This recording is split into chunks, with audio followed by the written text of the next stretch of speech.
About a year ago, we looked at the most dark and obscure creepypastas in Star Wars, and today I'll be giving an updated version of this list in 2024, with not only a new one that just resurfaced in these last few months about a mysterious face behind Anakin in this scene on Mustafar, but also demonic creatures appearing in Star Wars games from your childhood, and much, much more. And for this one, I'll try and focus more on things based around the actual movies, rather than vague fanfictions if possible. This is getting out of hand.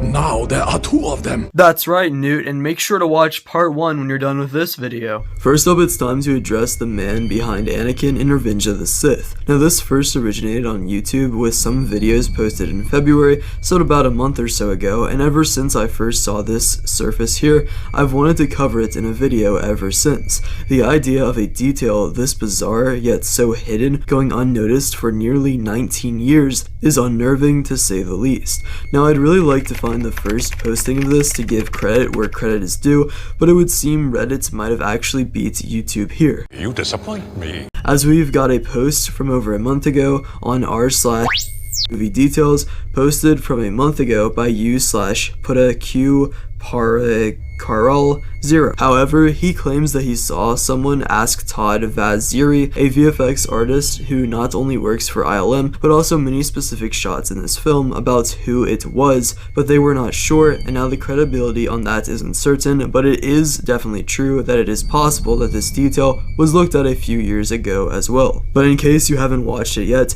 basically in this part towards the end of the fight at exactly 1 hour, 59 minutes, 3 seconds and 21 milliseconds into the movie, where Anakin gets ready to flip over Obi-Wan to land on the same lava skiff as him, we can strangely enough see a mysterious figure behind Anakin for only a single frame. Well, more specifically 2 frames, as in the first one he is kind of revealed, and then the second one he's there fully, but then after that he disappears. Now, the interesting part of this is that a Reddit user, u/itsjustmonty_ from another post actually found a behind the scenes image of them in the studio filming on green screen, where a man that matches this look is seen crouching down off to the side, perhaps giving us some closure to whether or not this is a real person or a case of pareidolia, which is basically when we can make faces out of inanimate objects, and that this is just an oddly shaped lump of lava. However, going frame by frame, this doesn't appear very likely that it would just appear in frame randomly like that. Someone also suggested this to be AI, just assuming that this is a face when they upscaled it. However, this is debunked by how the raw Blu-ray file has the same appearance of this man. While so far we've been scratching the surface of this mystery,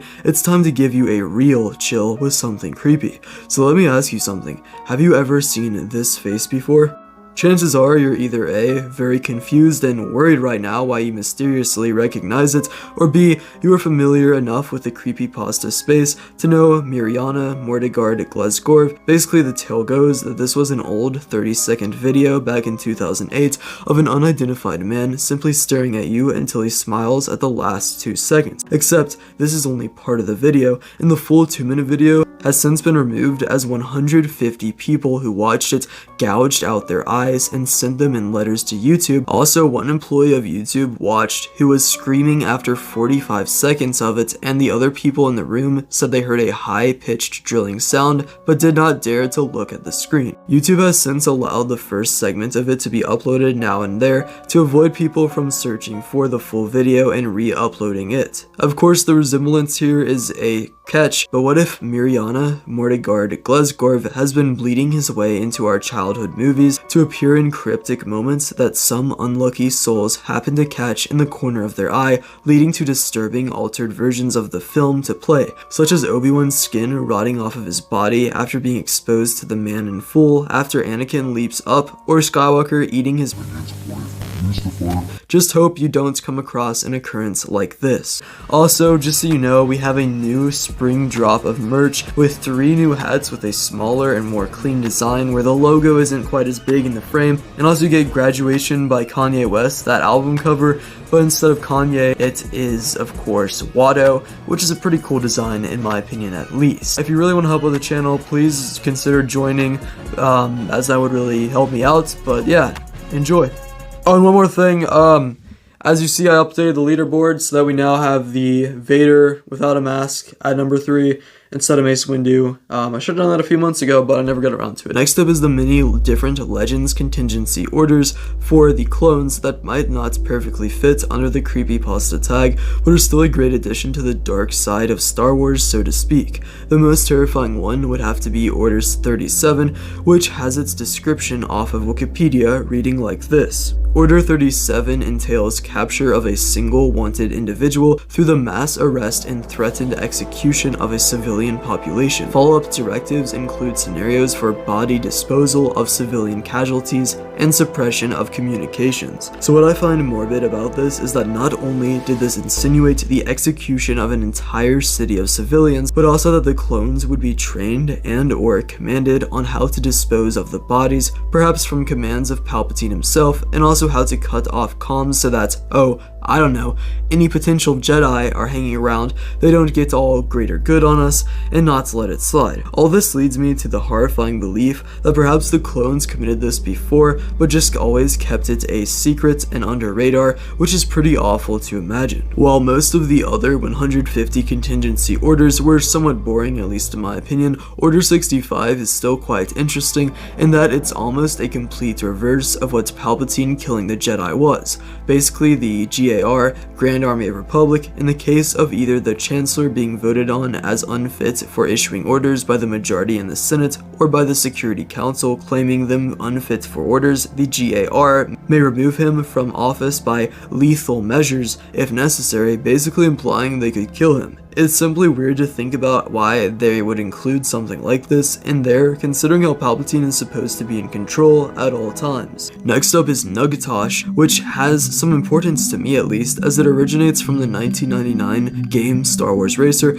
which for many of you is something of your childhood most likely, but to me it was a video I really wanted to make on this channel where I played it for the first time. However, I could never get it to work on my PC, but when the transition from its original releases to newer versions like on PC was made, many new tracks and cutscenes were added. One such is the one for Malastare, which is extremely disturbing for two reasons. First of all, it shows a disturbing creature that looks like a mix between the Terminator and a xenomorph, which, as it would seem, is the only of its kind in Star Wars. And then also, this is the only track with no announcer during the intro sequence as well, which is odd to say the least. Researching this alien leads us to the caricature of Nugtosh, which is described as the following. Nugtosh, a mysterious skeletal alien, lived on the planet Malastare as a vagrant. His origin and age were unknown to the Malastarians. Sometime prior to the Battle of Naboo, Nugtosh made a promise to not sabotage the pod race track during the annual Venta Harvest Classic, in exchange for the opportunity to make an appearance at the beginning of each race. Nugtosh's appearance during each race became a respected permanent fixture of pod races on Malastare. Nugtosh was considered good luck by the pod racers and fans. In the comic Star Wars Republic 15 from the year 2000, we see him at his starting position on Malastare, where the quote, "True to long-standing tradition, Nugtosh has taken his position atop the starting spire."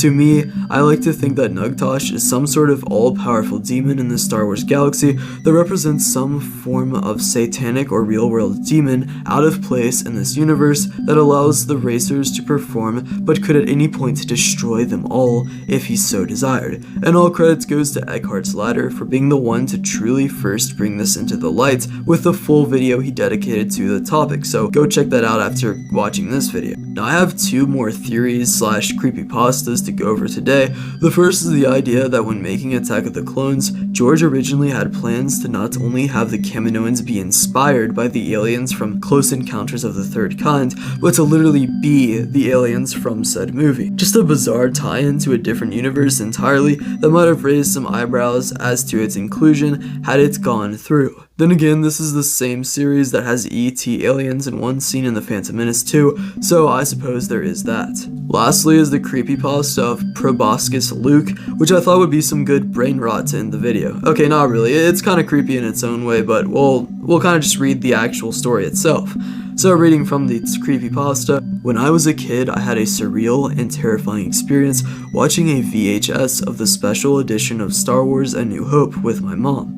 I believe that this was the late 90s, perhaps 1998, but I can't give an exact date, so I apologize. However, I was approximately 11 or 12. Basically, we were watching the part of the film where they're in the Death Star, and at one point, when confronted by stormtroopers, Luke's nose suddenly extended grotesquely into a strange flesh-colored elephant trunk. It then flailed around, making elephant trumpet sounds, scaring the stormtroopers off. I vividly remember this, and I was absolutely terrified. My mom was really jarred and confused and tried to calm me down. Leia then says, "That's enough, proboscis Luke," and his nose returned to normal. The film also continued on as normal, so every subsequent viewing of our VHS was completely normal, as with every previous viewing. We had already watched the film multiple times prior to the incident, so that eliminates the idea of it being some strange edited copy, which would be weird in and of itself. My mom still remembers the event, and sometimes we talk about it. It honestly feels somewhat demonic, like something was trying to mess with us through the VHS. The recent talk of the bigger Luke hypothesis kept reminding me of the incident, so I thought I'd finally post it somewhere. Anyone else having any strange experience watching the films like this?